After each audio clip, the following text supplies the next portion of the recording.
제가 그렇게 오지 말라고 했는데 기어코 왔네요. 이왕 왔기 때문에 이제는 빨리 가기만 바라야 될 것 같습니다. 뭔 얘기인지 아시겠습니까? 감기 얘기하고 있습니다. 오늘 목소리가 좀 최상의 상태를 유지하고 우리 성도님들 뵈야 되는데 그렇지 못해서 좀 죄송한 마음이 있습니다. 조금 귀에 거슬리더라도 용서하시고 좀 들어주시기를 부탁을 드리겠습니다. 올해 이제 새해 첫 주일입니다. 지난 1월 1일 우리 자정에 신년 감사 예배를 드렸습니다만 우리 모든 성도들이 다 형편이 있는지라 그 시간에 다 함께 참여하지는 못하셨죠. 그래서 오늘의 이 설교는 이번 한 주일에 해당된다기보다는 올해 전체를 향한, 그래서 신년 감사 예배 때 말씀 나누었던 것과 조금 연계되어진 그런 말씀을 나누려고 합니다. 같은 얘기를 앵무새처럼 반복할 건 아니고요. 그날 예배에 참여했던 분들도 그것과 연결되는 후속 속편이라 그렇게 이해하셔도 될 법한 그런 말씀입니다. 오늘 우리가 읽은 말씀의 2절 하반절을 보면 우리 신년 감사 예배 때 들었던 제목 얘기가 나오죠. 무엇입니까? 여술은 여기서도 나오고 있죠.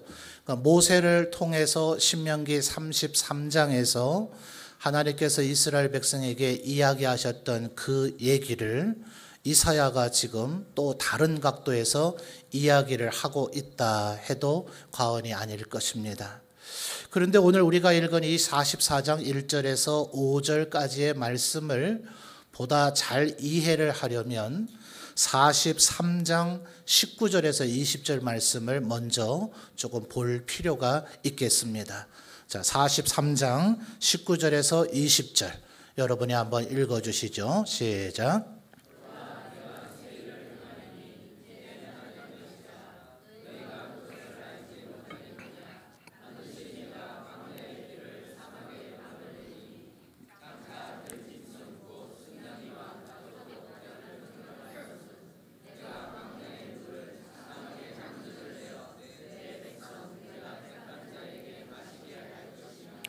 아멘.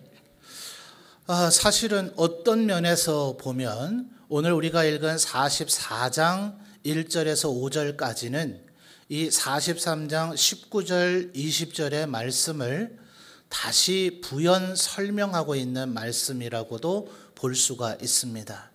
자, 왜 그래야만 하셨을까? 그게 이제 오늘 설교를 이해하는 키입니다.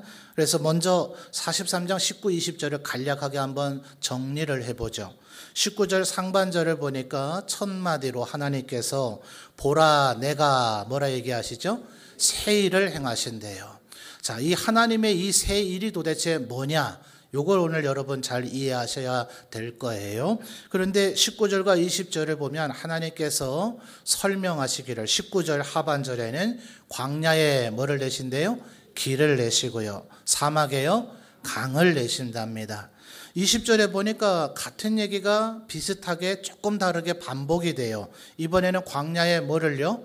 물을요. 20절입니다. 사막에 뭐를요? 강을요. 사막에 강을 내는 얘기는 똑같은데 앞에 광야의 19절에는 길이었고 20절에는 물이라고 되어져 있죠. 그래서 여러분 중심은 물입니다. 물. 광야와 사막이라 하는 것은 비가 전혀 내리지 않는, 거의 내리지 않는 그런 곳이죠. 그러다 보니 사막, 말 그대로 모래로 되어져 있고 그곳에는 거의 대부분의 식물도 자라지를 못하고 식물이 없으니 그 식물을 의지하며 살아야 될 어떤 곤충이나 동물 같은 것도 전혀 살지를 못하는, 그러니 거기에는 비도 내리지 않아요. 물도 없어요. 풀도 동물도 없으니 인간도 그곳으로 가지를 않겠죠. 그러니까 누구도 찾지 않는 죽음의 땅이 되어져 있는 겁니다. 혹시 인간들이 이곳을 통과한다면 이곳을 가로질러 가면 많이 돌지 않고 빠르게 갈 수 있는 지름길일 때 아주 준비를 단단히 해서 목숨을 각오하고 이 길을 빠르게 돌파해서 그저 지나갈 뿐이겠죠. 그런 곳이 광야와 사막입니다. 죽음의 땅, 아무도 찾지 않는 곳을 이야기하죠. 아무것도 되지 않는 곳입니다. 그런데 하나님께서 거기에 만약 물을 주시고 강을 내신다면 이제 어떤 일이 벌어질까요? 거기에 강이 흐르게 되어지고 강 좌우편에는 풀들이 자라나게 될 겁니다. 풀이 자라나게 되면 거기에 이제 풀에 깃들일 곤충이나 초식 동물들이 찾아오게 되고 그 초식 동물들을 먹을 이제 육식 동물들까지 찾아오는 생태계가 회복이 되어지는 죽음의 땅이 생명의 땅으로 열매 맺는 축복의 땅으로 변화가 되어지게 될 것입니다. 그러면 이제 사람들이 그곳을 왕래를 하게 되겠죠. 마치 사막의 오아시스와 같이 물도 먹고 또 마실 것들도 얻을 수 있는 그런 곳이 될 터이니까 사람들이 찾아오게 되다 보면 길이 만들어지게 될 것이고, 그리고 그것이 더 발전되어지면 촌락이나 마을이나 도시를 이루게 되는 급격한 변화가 이어지게 될 겁니다. 자, 이게 이제 새일이라 하는 거예요. 이게 사실 뭐 거의 불가능에 가깝죠. 어떻게 그런 일이 일어날 수 있을까? 그러니 20절에 상반절을 보시면 장차 들짐승, 그 들짐승 중에서도 승냥이와 타조를 언급을 하죠. 그래서 왜 하필이면 하고 많은 동물들 가운데서 승냥이와 타조이냐? 이제 우리나라 말로 번역되다 보니까 이렇게 번역됐는데 실상은 우리가 생각하는 그 동물과는 약간 다른 동물들입니다. 그런데 이 동물들이 왜 언급이 됐을까? 이제 성경학자들은 사막 지형에 거의 가까운 그런 지형에서 겨우 생존할 수 있는 동물들이다. 그러니 평생 얼마나 힘들게 살아왔겠어요. 그러니까 뭐 아주 푸른 초장 쉴만한 물가에서 살던 동물들과는 달리 이들이 자기들이 살아온 삶의 터전이 얼마나 힘들었었는지를 알기 때문에 이들이 하나님을 존경하게 될 것이다. 또 어떤 학자들은 무슨 동물들에게 도덕, 윤리, 예의, 범절이 있겠어요? 그들의 존경을 뭘 알겠어요? 그러나 그런 동물들 가운데서도 우리가 조금 길들여지는 동물들이 있죠. 가축이나 애완동물들이 거기에 해당될 거예요.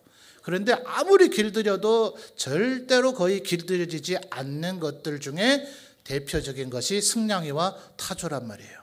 근데 하나님이 행하신 새 일이 얼마나 어마어마하면 이들조차도 하나님을 존경하게 될 것이다. 이게 하나님께서 우리에게 주기를 원하시는 새 일입니다. 근데 문제는 말이죠. 왜 하나님께서 선지자를 통해서 이미 이 얘기를 하셔놓고 오늘 우리가 읽은 44장에서 또다시 부연 설명들이 필요할까요? 그것은 하나님의 백성들이 이것을 잘 믿지 못하기 때문에 그렇습니다. 우리가 읽진 않았습니다만 22절부터 28절까지를 보면 하나님의 백성들의 반응이 어떠했는가, 그거를 지금 하나님께서 이야기를 하고 계세요. 그러니까 뭐 너희는 나를 부르지 않았다, 또 나에게 나오지 않았다, 나를 기억하지 않았다, 뭐 이런 등등 해서 전혀 하나님을 믿고 신뢰하거나 하나님께 기대하지 않는 하나님의 백성들의 모습들을 보여줍니다. 여러분은 어떻습니까?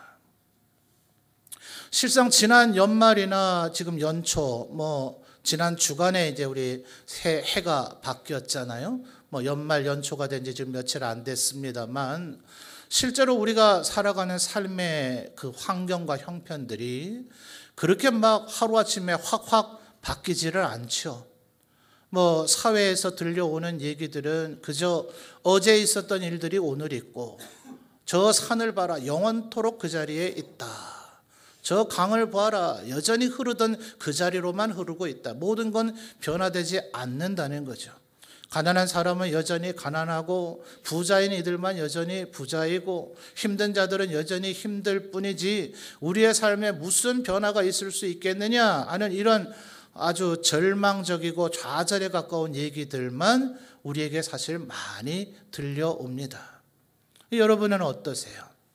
뭐 그래서 그런지 새해 1월 1일 우리 신년 감사 예배를 드리고 집에 이제 들어왔는데 아침에 누가 띵동 하면서 저에게 카톡으로 이제 그림을 하나 보내줘서 하도 재밌길래 제가 우리 성도님들께도 보내셨더니 많이들 재밌어 하시더라고요. 이제 어떤 사람이 하나님 앞에 기도를 했답니다. 기도 제목이 뭐냐? 하나님, 올해는 뚱뚱한 지갑과 뭐예요? 뚱뚱한 지갑과 날씬한 몸매를 주세요. 이렇게 기도했는데 하나님이 반대로 주셨대요. 뭔 얘기인지 이해되십니까? 지갑이 뚱뚱하고 몸매는 날씬해야 되는데 지갑이 오히려 날씬하고 몸을 뚱뚱하게 해주셨대요. 그래서 하나님, 제가 이렇게 기도했는데 하나님이 반대로 주셨어요. 올해는 꼭 제가 기도한 대로 주세요. 이렇게 했다는 얘기가 하도 재밌어서 저도 우리 성도님들께 몇 군데 좀 보내드렸더니 다들 재밌어라 하시더라고요. 혹시 여러분도 비슷한 그런 생각을 하고 있지는 않습니까? 내가 하나님 앞에 기도했지만 내 삶의 형편은 거의 변화되지 않았다. 하나님께서 나에게 새 일을 행하신다고 설마 나에게 그런 일이 일어나랴? 혹시 그러고 계시지는 않느냐 하는 겁니다. 과연 우리에게 벌어져야 할 새 일이 뭘까? 과연 새 일은 벌어지는가? 왜 우리에게 새 일이 벌어지지 않는가? 바로 이것 때문에 하나님께서 오늘 우리가 읽은 본문의 말씀을 또다시 하셨다고 해도 과언이 아닙니다. 이제 살펴볼 텐데요. 이 말씀을 여러분의 마음에 잘 새기셔서 여러분의 인생에는 진실로 새 일이 일어나게 되시는 축복된 하나님의 백성들이 다 되시기를 주님의 이름으로 축원합니다. 여러분, 먼저 44장 1절을 다시 주목해 보십시오. 여러분이 한번 읽어 주시겠습니까? 시작. 자, 마지막 단어는 뭐예요? 나의 종 야곱, 내가 택한 이스라엘아, 뭐예요? 이제 들으라, 이 얘기입니다. 자, 이미 43장 19절에서 보라, 내가 새 일을 행할 것이다, 이렇게 얘기하셨잖아요. 그러면 이미 이스라엘 백성들이 다 들었겠네요. 근데 왜 지금 하나님께서는 이제 들으라 라고 얘기하고 계실까요? 여러분, 예수님께서 이 세상에 오셨을 때에도 수많은 이야기를 얘기하시면서 그 이야기의 앞뒤로 가끔 이런 얘기를 하셨습니다. 들을 귀 있는 자들은 들으라. 여러분, 사람들이 말이죠, 얘기를 다 듣는 게 아니더라고요. 옆에서 누군가 굉장히 많이 얘기를 하면 그 가운데 자기가 듣고 싶은 얘기만 들어요. 그러니까 10명이 똑같이 그 자리에서 얘기를 했는데 한 명은 자기가 듣고 싶은 얘기만 들어가지고 그 자리에서 분명히 했던 얘기를 본인은 듣지를 못합니다. 그리고선 나머지 9명에게 그런 얘기를 한 적이 없다고 주장을 해요. 그러니까 말한 사람이 어이가 없잖아요. 그러면 옆에 있는 사람이 그때 분명히 얘기했는데 왜 그러냐고, 나머지 9명, 그러니까 말한 사람과 듣지 못한 사람을 뺀 나머지 8명이 분명히 그때 그 얘기를 했다 그래도 그 한 명은 당신들 9명이 짜고 지금 나를 조작해서 나를 속이는 거지 그런 얘기를 한 적이 없다 그래요. 왜 그래요? 본인이 안 들었으니까요. 왜 안 들을까요? 그 얘기가 마음속에 동의가 되지 않기 때문에 그렇습니다. 더 나아가서는 그것이 믿어지지 않기 때문에 그렇습니다.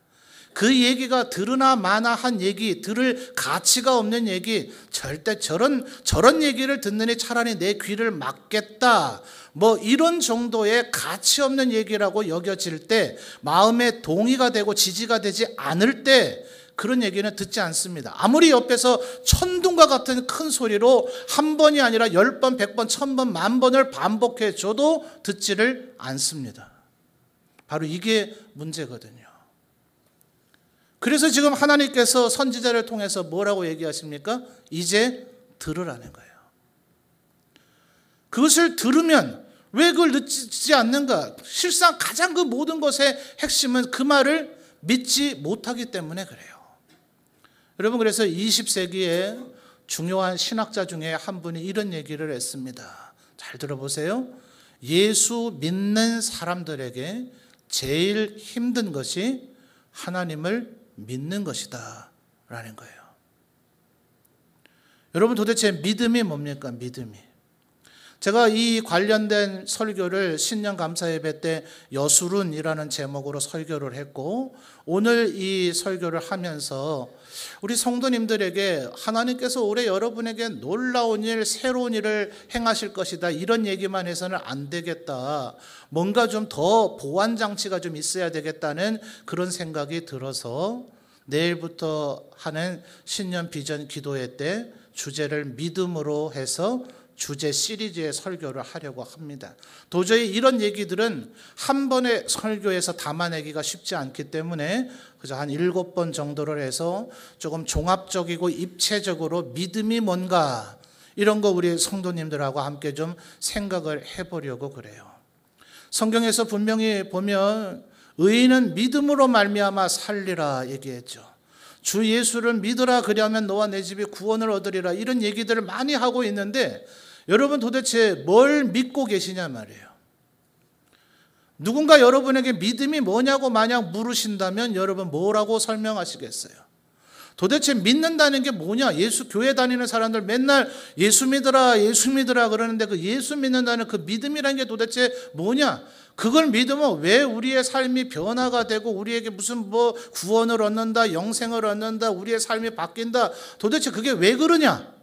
이렇게 만약 여러분에게 누군가 묻는다면 여러분 뭐라 설명하시겠느냐 말이에요. 바로 그들의 질문과 지금 이 하나님께서 이사야 선지자를 통해서 이스라엘 백성에게 하시는 이 말씀과 밀접한 관련이 있어요. 안타깝게도 통계 조사에 따르면 교회에 출석을 하고 있는 분들이 하나님을 믿지 않는 수가 꽤 많다는 거예요. 어쩌면 우리들은 그냥 이런 얘기, 하나님께서 이런 말씀을 하셨구나 라는 이런 정도로 이해는 할 거예요. 분명히 한글을 알고 우리의 청력에 문제가 없으면 보라 내가 새 일을 행하리니 들짐승과 타조도 나를 존경할 것이니 광야에 물이 생기고 거기에 길이 날 것이니, 이런 얘기를 이해하거나 듣는 데는 분명히 문제가 없어요. 근데 그것이 나에게 일어날 새 일이 된다는 것은 믿지 않으면, 믿음이 없으면 그것이 우리의 귀에 들려지지 않아요. 비록 들렸더라도 그냥 우리의 마음에 아무런 감동이나 울림을 주지 않고 우리의 귓가만 울리다가 그냥 사라져 버릴 거예요. 예수님께서 얘기하신 대로 마치 길가 밭과 같아서 마귀 사탄이 와서 새가 돼서 쪼아 먹듯이 그 말씀을 순식간에 우리의 마음속에서 가져가 버려서 나에게 새 일이 벌어진다는 상상 꿈조차 아예 꾸지 못할 거예요. 들으셔야 됩니다. 하나님께서 지금 이야기하십니다. 나의 종 야곱 내가 택한 이스라엘아, 뭐라고요? 이제 들으라. 제발 이 말씀을 들어서 너희의 마음속에 새기고 이 말씀을 믿는 너희가 되라 하는 것입니다. 그러므로 성도 여러분, 이 한 해 동안 로마서 10장에서는 또한 뭐라고 얘기했습니까? 믿음은 무엇으로부터 나요? 들음에서 난다. 말씀을 많이 듣고 읽고 하심으로 여러분의 믿음을 강화시켜 나가는 우리 성도님들 되시기를 바랍니다. 여러분을 깨울 수만 있다면 내가 무슨 짓이든 하고 싶어요. 이번 한 주간 동안 몸이 편찮으신 분들도 많고 연초라서 많이 바쁘고 날씨도 춥고 하지만 여러분 7번 꼭 개근은 못하더라도 할 수 있는 대로 좀 힘을 내서 모여서 함께 기도도 하시면서 우리가 믿는 믿음이 뭔가 여러분의 믿음을 다시 한번 확인하고 정리하고 강화시켜 나가는 이 한 주간 되시기를 주님의 이름으로 축원합니다. 먼저 들어야 돼요. 들어야. 하나님께서 나에게 새 일을 행한다고 하셨다. 그 일은 분명히 이루어질 수 있는 일이다 하는 이 믿음이 있고 그 믿음을 가지고 들을 때 여러분에게 새 일이 일어난단 말입니다. 여러분, 새 일이 누구에게 일어납니까? 이 점천제일교회와 같은 예배당 안에 있는 사람들에게는 다 새 일이 일어나고 저 예배당 밖에 있어서 하나님을 모르고 하나님을 예배하지 않는 이들에게는 새 일이 일어나지 않는다. 경계선이 이 건물이 경계 라인이라면 얼마나 좋겠어요. 그럼 이 안에만 들어와 있으면 될 거 아니에요. 근데 실상은 그렇지 않단 말이에요. 지금 제가 계속해서 드리는 말씀이 2절부터 5절까지 언제 설명하려고 지금 1절에서 이렇게 오래 머물러 있는가 하실지 모르지만 이 1절에 이제 들으라 하는 이 말씀을 여러분이 지금 온전히 이해하지 못하면 2절부터 5절까지를 아무리 장황하게 화려하게 명쾌하게 여러분에게 설명을 드려줘 봐야 들어요, 안 들어요? 들어요, 안 들어요? 안 들려요. 우리에게 들어오질 않기 때문에 아무런 의미가 없는 거예요. 여러분, 들으시는 여러분 되시기를 주님의 이름으로 축원합니다. 그러니까 이 들음은 믿음이 있어야 돼요. 그래야 귀담아 듣는 거예요. 아, 저게 내 일이 될 것이다. 내 일이 될 수도 있다 정도가 아니라 내 일이 될 것이다. 그래서 이 새 일은 하나님은 우리 모두에게 일어나기를 원하시지만 오직 듣는 자, 들을 수 있는 자, 듣는 믿음이 있는 자에게만 새 일이 일어난다 하는 것입니다. 들으시는 우리 성도님들 되시기를 주님의 이름으로 축원합니다. 새 일이 일어나시는 여러분의 인생이 되기를 주님의 이름으로 축원합니다. 여러분, 이어지는 2절 말씀 보겠습니다. 2절 여러분 다시 한번 읽어주세요. 시작.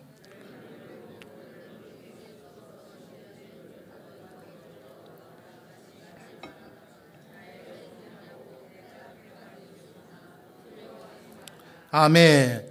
2절은 꽤 여러 가지가 담겨져 있어요. 먼저 상반절을 보겠습니다. 너를 만들고 너를 모태에서부터 지어낸 하나님 자신 스스로를 이렇게 설명하고 있습니다. 이 얘기 지금 여기서 뜬금없이 왜 할까요? 여러분, 이거 자체가 새 일이죠.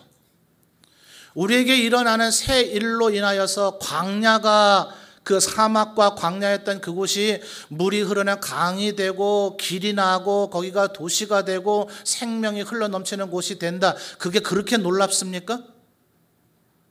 그거보다 여러분이 지금 존재하고 있다는 것 자체가 놀랍지 않아요? 하나님께서 창조하셨다는 그 창조를 배제한다 할지라도 오늘날 우리가 과학 지식으로 알고 있는 바대로 여러분이 어머니 뱃속에 잉태되기 전에 여러분의 상태가 어떠했습니까? 거의 무와 같죠. 현미경으로 보지 않으면 보이지조차 않는 그것들에 의해서 우리가 생성이 되어졌잖아요. 하나님의 창조이지만 무에서부터 우리를 만들어내시는 하나님, 에덴 동산에서 첫 7일 동안 6일 동안에만 아담과 하와를 만드신 하나님이 아니라 지금 이 자리에 있는 우리 한 사람 한 사람 우리 모두 다를 하나님께서 우리 어머니의 뱃속에 만들어내시고 창조해내신 줄 믿습니다. 이거보다 더 위대한 새 일이 어디 있어요? 이게 하나님으로부터 일어난 일이 맞다면, 그게 하나님의 전능하심으로 일어난 일이라면 그러면 일어나지 못할 일이 뭐냐 말이에요. 이미 과거의 확실한 증거를 가지고 앞으로의 새 일이 일어나게 될 것이라는 것을 우리에게 이 얘기해 주고 계시는 거예요. 그래서 하나님 뭐라고요? 너를 만들고 그리고 너를 모태에서부터 지어낸 그 하나님이라고 하나님 스스로를 설명하고 계시는 겁니다. 여러분, 하반절로 좀 넘어가서 2절 하반절에 이미 1절에서도 야곱아 이스라엘아, 5절에서도 야곱아 이스라엘아, 2절에도 또 야곱아 나오는데 이번에는 왜 야곱아 이스라엘아 야곱아 이스라엘아 이 패턴에서 벗어나서 2절 하반절에서는 야곱 그리고 여수룬이라고 얘기를 했을까요? 신년 감사 예배 때 제가 뭐라 설명했습니까? 이것은 작년에 우리나라에서 좀 인기가 있었던 미스터 선샤인이라고 하는 드라마가 있었죠. 우리나라 일본의 국권이 기울어져 가던 그 시기를 그리고 있는데 주인공의 이름이 뭐예요? 유진초이죠. 그 이병헌 씨 아들이 슈퍼 가면 그런데요. 우리 아버지가 유진초이라고. 젊은 세대들은 웃던데 드라마를 안 보시고 늘 말씀만 읽으셔서 그죠? 자, 이 사람이 자기 부모가 자기 보는 눈앞에서 무참하게 말도 안 되는 이유로 학살을 당한 종입니다. 종. 자기도 죽을 뻔했는데 목숨을 피해서 도망가다가 노예들을 쫓아가서 잡는 추노꾼들에게서 겨우 목숨을 거해서 선교사님의 도움을 입어서 미국으로 건너갑니다. 선교사님도 도와주려고 하는 마음도 별로 없었어요. 아주 귀찮아서 내 한 몸 추스르기도 어려운데 야 내가 너를 좀 도와줄 여력이 없어 저리 가 이러는데도 얘가 그냥 나 좀 제발 살려주세요. 이래서 어쨌든 그렇게 해서 미국까지 갑니다. 그래서 마지막 이제 어디에 부탁을 하고 이제 헤어지게 되는데 너의 이름이 뭐냐? 한자 이름이에요. 본인은 제 이름이 유진입니다. 근데 야, 너 진짜 좋은 이름을 가지고 있다. 너 그건 한국에서의 한자로서의 이름이지만 이 영어권에서도 유진이라고 하는 단어가 있는데 그것은 귀족들에게만 어울릴 법한 존귀한 자라는 뜻이다. 거기에 버금가는 해당되는 게 바로 여수룬이란 말이에요. 지금 하나님께서 야곱, 이스라엘이라고 불러도 되는데 이들을 향해서 여수르나 이렇게 부르는 거예요. 이 말은 단순한 존귀한 자 정도가 아니라 하나님께서 사랑하시는 자, 하나님의 사랑을 입은 자.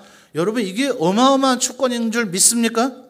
하나님께서 우리를 사랑하신다는 거예요. 그런데 조건이 걸려 있어요. 이 여수룬이라는 말의 뜻에는 하나님의 말씀에 순종함으로 존귀하게 되어지는 자, 하나님의 말씀에 순종함으로 하나님의 사랑을 입은 자, 하나님의 말씀에 순종함으로 하나님께서 사랑하시는 자라는 이중의 의미를 갖고 있습니다.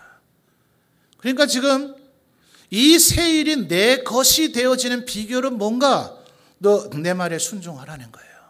그러면 내가 반드시 너를 존귀한 자로 만들어 주겠다고 지금 하나님께서 이야기를 하시는 겁니다. 다시 상반절로 거슬러 가봐요. 너를 만들고 너를 모태에서 지어낸, 그 다음에 뭐가 나오죠? 너를 도와줄. 뭐 하나님께서 우리를 알아서 도와주시겠죠. 그런가요? 여러분, 이래서 우리가 새 일이 일어나지 않는지도 모릅니다. 이게 지금 얼마나 어마어마한 얘기인가를 한번 생각해 봐야 돼요. 사람들이요, 특권이 계속되다 보면 그것이 권리인 줄 안대요. 여러분, 하나님께서 우리를 사랑해 주셔야 할 이유가 있습니까? 우리가 솔직히 우리끼리 있으니까 하는 얘기인데 하나님 앞에 복 받을 만한 그런 자격이 있습니까? 하나님 날 복 주셔야죠. 왜 이러세요? 지금 뭐하고 계세요? 이렇게 하나님 앞에 따지듯이 얘기할 만한 무슨 그런 어마어마한 뭐가 우리에게 있나요? 여러분, 시편을 보시면 시인이 이렇게 얘기합니다. 옛날에 이 종들은 말이죠, 주인의 눈치를 살펴야 돼요. 왜냐하면 주인의 얼굴에서 그분의 감정이 드러나거든요. 이분의 얼굴이 지금 화사하게 밝으면 그분이 먹던 떡이라도 하나 나를 더 줄지 몰라요. 그러면 진짜 나에게 먹을 것이 더 생기는 거고요. 월급을 주는 관계라면 이분이 혹시 보너스라도 줄지 모르고요. 고된 일을 하고 있는데 너 많이 힘들 텐데 오늘은 좀 일찍 들어가서 쉬라고 말할지도 모르고요. 얼굴 표정이 좋다면 말이죠. 근데 만약 이 주인의 얼굴이 진노와 분노로 가득 차 있다면 괜히 그 근처에 얼쩡거리다가 의도 터질지도 몰라요. 내가 청소도 열심히 하고 일을 정말 열심히 했는데 주인이 온갖 생트집을 잡아가지고 일을 더 시킬지도 몰라요. 괜히 좀 광기가 있는 험악한 성격을 가진 주인 옆에 그러고 있다가는 칼에 맞아 죽을지도 몰라요. 그러니까 종들은 늘 뭐예요? 주인의 얼굴 표정을 살펴요. 지금 주인님이 어떤가? 그래서 시인이 이렇게 얘기합니다. 하나님, 제가 종들의 주인의 얼굴을 살피는 것처럼 저도 주님의 얼굴을 늘 갈망합니다. 하나님의 얼굴을 바라봅니다. 근데 문제는 말이죠, 하나님이 만약 우리를 안 보면 어떡하죠? 하나님의 백성들이 여러분 한 분뿐입니까? 우리 점천제일교회 성도만 하나님의 백성이라 그래도 이 경쟁률이 치열하지 않겠어요? 여러분, 제가 지금 누구 쳐다보고 있게요? 여기 지금 제가 여러분 모두를 동시에 볼 수가 없어요. 어떤 분이 저한테 그러더라고요. 목사님은 어디 쪽만 자꾸 보시는 것 같아요. 그래서 제가 그 얘기를 들은 후에는 제가 가능한 고개를 이렇게 막 돌립니다. 골고루 봐드리려고. 혹시 이쪽이 좀 소외감 느끼지 않는가 모르겠어요. 의외로 제가 보는 게 그렇게 중요합니까? 그게 좀 늘 서운하신 분은 한번 좀 찾아오십시오. 목양실에 앉아서 제가 하루 종일 또렷이 쳐다봐 드릴게요. 이거 별거 아니잖아요. 그런데 우리들 중에는 왜 목사님이 설교할 때 내 쪽은 많이 안 보지? 이게 서운하게 여겨지는 분도 있더라고요. 근데 만약 하나님께서 말이죠, 나를 안 보세요. 나를 안 보시고 자꾸 저쪽 딴 쪽만 쳐다보고 계신다면 여러분 어떠시겠어요? 심각한 문제 아닙니까? 하나님께서 나를 쳐다보기만 보시면, 내 모든 문제를 알기만 아시면 그분이 뭐 알고 자시고 그런 진행 과정이 필요치 않아요. 하나님이 나를 보셨다면 그건 게임 끝난 거예요. 모든 문제가 해결이 되는 겁니다. 그러니까 이 시인이 얼마나 그게 갈급하면 하나님과 내가 시선이 마주쳐야 될 거 아니에요. 하나님이 나를 안 보는 것도 문제지만 내가 하나님이 지금 나를 계속 보고 계시는데도 불구하고 내가 딴 데 쳐다보고 있으면 결국 시선은 마주치지 못하니 하나님, 종들이 주인의 얼굴 늘 살피는 것처럼 제가 지금 하나님만 쳐다보고 있습니다. 하나님을 갈망합니다. 그러니 제발 하나님 내 얼굴을 쳐다봐 주옵소서. 이게 시편에 나옵니다. 여러분, 이 시인의 마음 이해되세요? 여러분에게 이와 같은 갈급함이 있습니까? 하나님이 나를 보시든 말든 보고 계시겠지. 너무 교만한 거 아닌가요? 지금 그러니까 하나님께서 얘기하시는 거예요. 내가 너를 도와줄 거야. 뭐 한다는 얘기예요? 내가 너 지금 보고 있다는 거예요.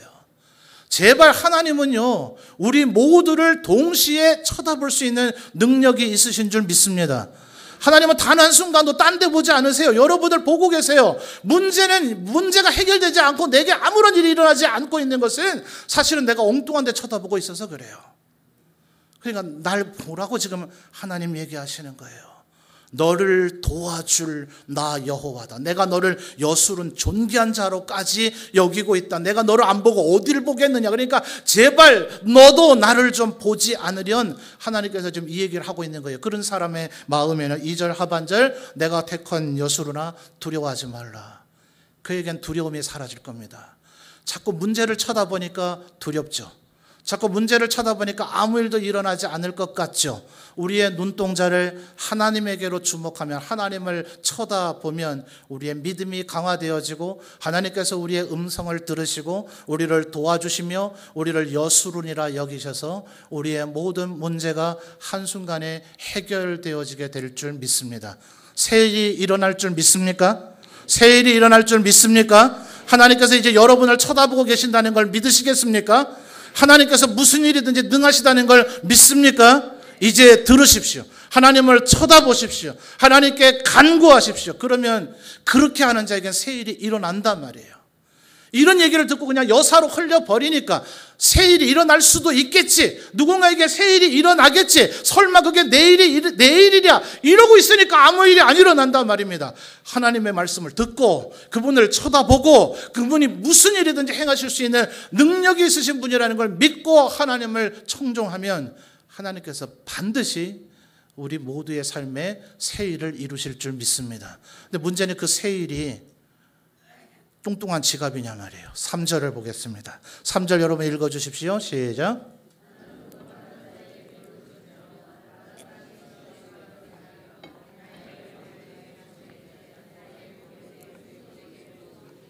아멘.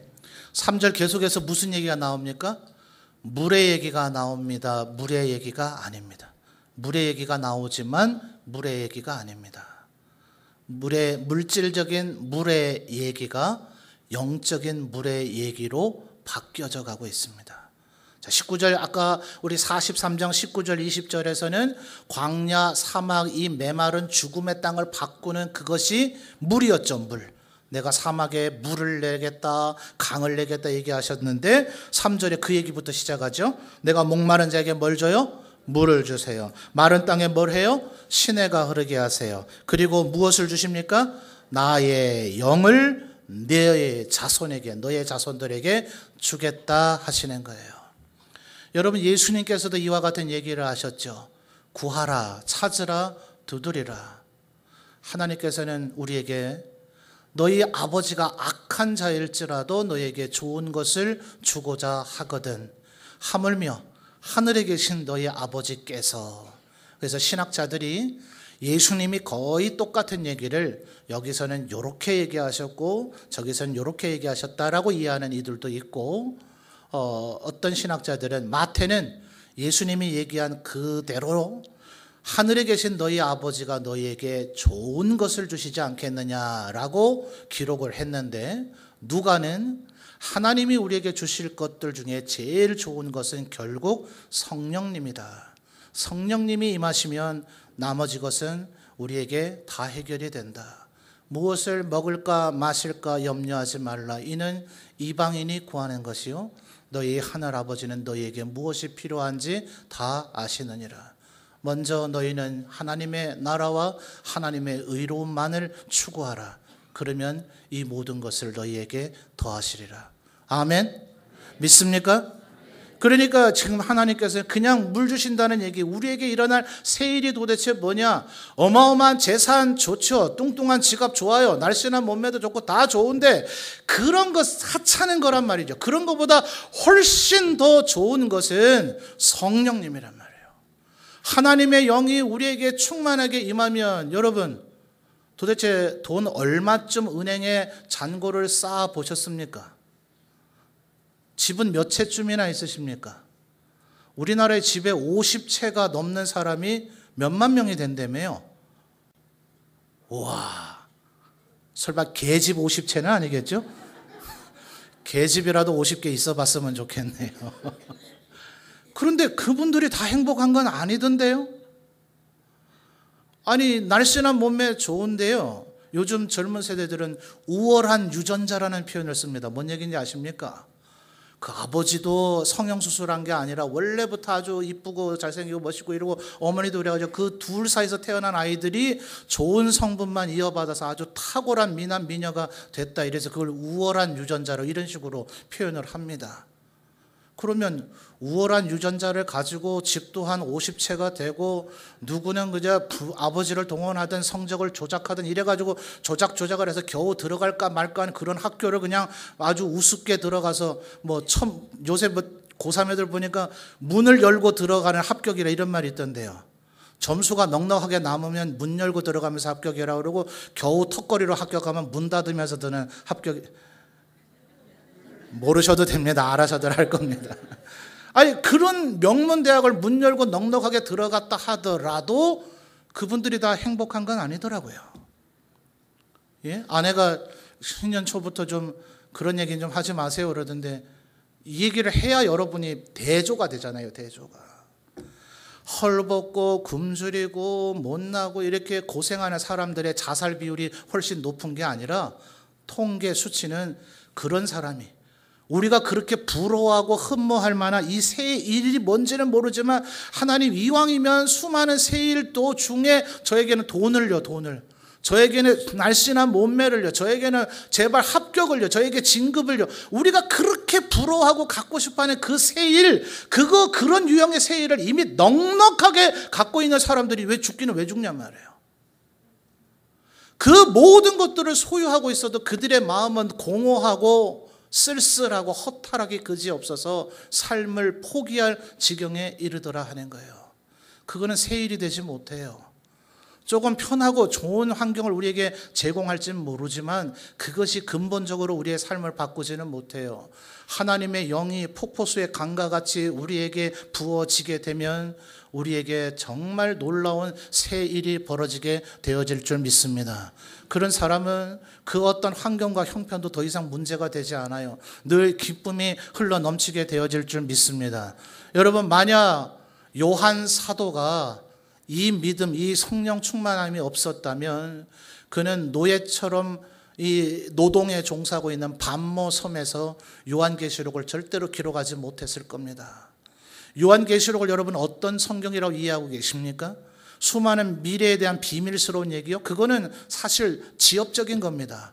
요한계시록의 핵심적인 메시지는 하나님을 온전히 믿는 자들이 위대한 승리를 하게 된다는 승리의 영광의 모습을 보여주고 있어요. 하나님의 나라의 종국적인 승리, 하나님의 말씀대로 살아온 하나님의 백성들이 모두 다 면류관을 쓰게 되고 하나님 나라에서 영광과 존귀와 위엄을 누리게 된다는 승리의 찬가가 요한계시록입니다. 지금 반모섬에서 노동을 하며 노예 생활을 하고 있는 이 요한이 성령으로 믿음의 눈이 안목이 열려있지 않으면 그걸 개꿈이라 여겼을 거예요. 헛것을 봤다고 여겼을 겁니다. 절대로 기록하지 않았을 겁니다. 이제 들으라. 그가 듣지 못했을 거예요. 하나님 이게 무슨 얘기입니까? 나 도저히 이해가 안 됩니다. 말도 안 되는 얘기하지 마세요 하고서 기록 안 했을 거예요. 근데 요한은 그것이 믿어졌기 때문에, 영안으로 그것이 보여졌기 때문에 하나님께서 우리에게 행하실 새 일의 위대함을 그는 확인하고 믿었고 보았기 때문에 요한계시록을 적어서 우리에게 전달해 준 줄 믿습니다. 새 영이 우리에게 부어지면, 사막에 물이 흐르듯이 우리에게 성령이 우리에게 임하시면 우리의 인생이 바뀌고 우리의 사고방식이 바뀌고 우리의 생각이 바뀌어서 우리의 삶까지도 바뀌어지게 되어질 줄 믿습니다. 그러니 여러분, 중세에 성경 다음으로 우리 예수 믿는 사람이 꼭 읽어야만 할 그 책, 존 번연, 요한 번연이 쓴 철로 여정, 철로 역정. 우리 예수 믿는 크리스찬이 천국을 향해 가는 길이 어떠하냐? 우리가 어떤 것을 견뎌내고 인내하면서 천국에 가야 되는가? 아이러니하게도 이분이 이걸 감옥에서 썼습니다, 여러분. 수많은 청교도들, 믿음의 동료들이 죽임을 당하고 있는 사형수에 언제 나와 목 잘라 이렇게 죽을지 모르는 그 절박한 가운데서 소망을 가지고 끝까지 인내하며 천국의 이 좁은 길을 걸어가야 된다는 그 위대한 저작을 썼단 말이에요. 여러분, 그뿐입니까? 성경에 바울 사도가 수많은 책을 썼지만 바울 신학의 정수라 할 것, 에베소서, 빌립보서 전부 다 노년의 감옥에서 썼습니다. 특별히 지금 3일 밤 저녁에 빌립보서 살펴보고 있는데 내용이 뭐예요? 계속해서 기뻐하래요. 기뻐하라. 내가 항상 말하노니 기뻐하라. 다시 말하노니 기뻐하라. 너희들 가운데 성령의 위로와 하나님의 은혜가 있다면 너희 왜 기뻐하지 못하느냐? 너희들 기뻐해야 된다. 아무것도 염려하지 말고 너희 집 기도와 간구로 너희 구할 것을 하나님 앞에 감사함으로 아뢰라. 그러면 무슨 변화가 생겨요? 하나님이 너희의 마음과 생각을 지키시리라. 너희 마음에 평강을 주실 것이다. 문제는 이 우리 마음으로부터 시작이 된단 말이에요. 성령 하나님이 우리에게 임하시면 우리의 마음과 생각이 바뀌면 그것부터가 벌써 사막에서 강물이 흘러나는 새 일이 되어지게 될 것인데, 우리의 마음의 생각이 바뀌어지고 성령 충만함을 잊게 되면 이것이 뭐가 있어야 돼요? 믿음이 있어요. 이제 들으라. 믿음이 없는 자는 아무리 이 얘기 들어봐야 저게 뭔 소리래 이렇게밖에 되지 않아요. 믿음이 있는 사람에게만 우리 성령이 임하시고 그에게 새로운 일이 시작되어지게 될 줄 믿습니다. 그러면 여러분, 4절의 얘기는 바로 어쩌면 우리들이 염두에 두고 마음에 생각하는 그런 일들일 거예요. 4절 여러분 읽어주십시오. 시작. 그들이 풀 가운데서 솟아나기를 시냇가에 버들같이 할 것이라.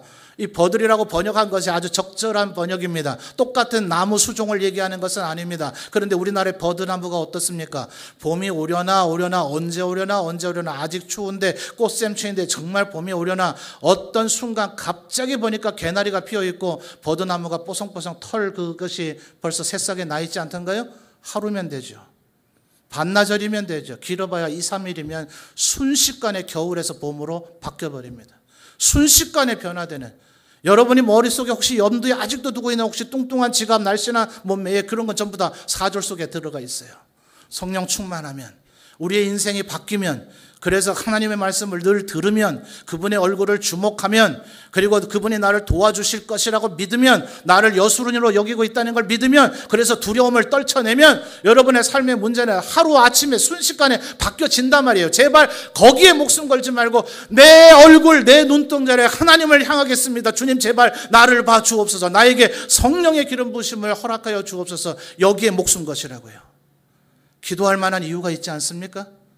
우리의 삶에 새 일이 일어나야 되지 않겠습니까? 기도하는 자리에 우리의 마음속에서부터 새 일이 일어나게 되어질 줄 믿습니다. 이번 한 주간 우리 힘들지만 모여서 좀 기도하십시다. 하나님 앞에 간절히 기도합시다. 그럴 때 하나님께서 우리의 마음에서부터 새 일을 행하실 줄 믿습니다. 그러니까 5절에 어떤 일이 벌어집니까? 5절을 보면 4명의 사람이 언급이 되죠. 자, 첫 번째, 한 사람은 이르기를 말하는 겁니다. 뭐라고 얘기해요? 나는 여호와께 속하였다. 세 번째로 넘어가 보면 중반절에 또 다른 사람은 자기가 여호와께 속하였음을 그의 손으로 기록한대요. 뭐가 차이입니까? 첫 번째 사람은 말한 거예요. 세 번째 사람은요, 기록한대요. 왜 기록합니까? 기록이 기억보다 강하거든요. 말을 하는 것은 불과 얼마 안 될 수 있어요. 나 이 은혜를 알기 때문에, 이 은혜를 체험했기 때문에, 이제 내 인생이 새 일로 바뀌었다는 걸 알기 때문에 나는 여호와께 속하였다 이렇게 소리치며 얘기하겠지만 불과 얼마 되지 않아서 그 소리친 소리의 메아리가 사라지는 동시에 그 마음이 식어버릴 수도 있고 삶이 변화가 될 수 있거든요. 그러나 기록하면 나는 여호와께 속하였다. 영원토록 내가 이 하나님의 속한 이 은혜의 날개 그늘 아래 머물러 있으리라 하는 겁니다. 그런데 이어지는 그 둘째와 넷째는 뭡니까? 또 한 사람은 야곱의 이름으로 자기를 부른대요. 네 번째는요, 이스라엘의 이름으로 존귀 여김을 받는답니다. 야곱이 이스라엘로 바뀐 역사를 기억합니까? 야곱은 어떤 사람이에요? 창세기에 나타난 4명의 족장 가운데 축복에 대해서 집착이 이만저만인 사람이 아니죠. 태어날 때부터 형 발 뒤꿈치를 잡고 태어나지를 않나? 팥죽을 써가지고 형 배고플 때 장자의 권리를 팔라고 꼬시지를 않나? 아버지하고 형님 속여가지고 축복을 받아내지를 않나? 끝내는 하나님하고 씨름하며 하나님과 싸우는 줄도 모르고 하나님 이겨보겠다고 나를 축복하기 전에는 갈 수가 없습니다. 그래서 하나님께서 그의 허리를 쳐서 정강이 뼈를 쳐서 영원토록 절게 만드시죠.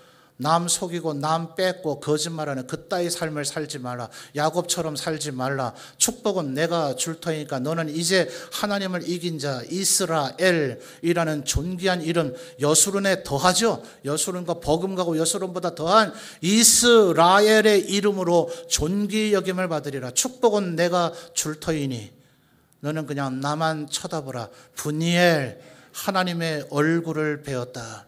하나님의 얼굴만 쳐다보면 그러면 우리에게 그 은혜와 축복이 있을 줄 믿습니다. 그러니까 그렇게 자랑하는 거예요. 나 이제 야곱으로 살 거야. 나 이제 이스라엘로 살 거야. 분이엘에서 그 야복강에서 씨름하던 하나님의 얼굴만 바라보고 하나님 허리춤 붙잡고 하나님 나에게 축복 주옵소서 이렇게 하는 자에게 새 일이 일어난단 말이에요. 새 일이 우리 점천제일교회 모든 성도들에게 일어나게 되기를 주님의 이름으로 축원합니다. 그러니까 뭐 해야 돼요? 들으십시오. 옆에 분에게 권면하며 얘기합시다. 들으십시오. 하나님의 얼굴을 바라보십시오. 하나님의 말씀대로 사십시오. 그러면 하나님께서 반드시 우리에게 새 일을 이루시고 성령 충만함을 허락하시고 우리의 삶은 시냇가의 버드나무처럼 순식간에 푸르게 바꾸어 주실 줄 믿습니다. 이 능력의 역사가 2019년 새로운 이 해에 우리 점천제일교회 모든 성도들의 심령마다 가정마다 이루어지며 흘러 넘치게 되시기를 주님의 이름으로 축복합니다.